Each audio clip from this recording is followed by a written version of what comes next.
make the right decisions sa buhay natin. Ibig sabihin, lahat ng bagay na gagawin natin aligned, no, sa kalooban ni Yahweh. Kasi merong something sa'yo na nasa puso mo na nag-e-enable sa'yo para magawa mo yung mabubuting bagay. So, paano mo mapapanatili yun? Sa pamamagitan ng salita. Kasi yung salita, yun yung nagdadala ng hininga ng buhay sa pamamagitan ng hangin, papasok doon sa butas ng ilong natin, di ba?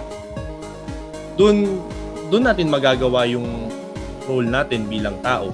So, ang punto, ang kailangan, maunawaan natin na yung tunay na buhay pala, hindi mo makukuha sa mga bagay na nasa labas o sa material na bagay. Kasi bago ka pa ipanganak, inilagay na sa loob mo yun. Nasa sa atin na lang kung pagyayamanin natin yun, kusang uusbong sa atin yun, makakalakad tayo ng naayon dun sa buhay na inilaan niya para sa atin.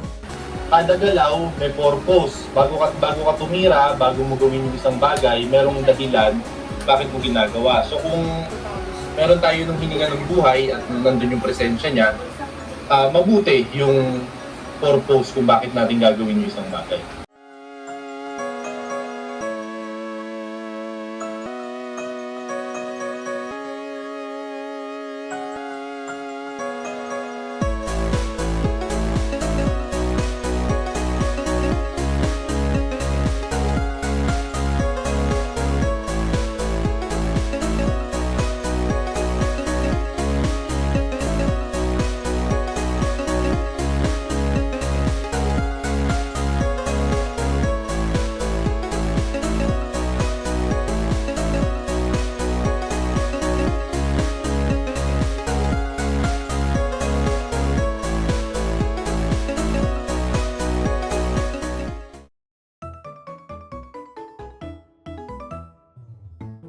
Nilalang ako ng Espiritu ni Yahweh, at ang hinga ng makapangyarihan sa lahat ay nagbibigay sa akin ng buhay.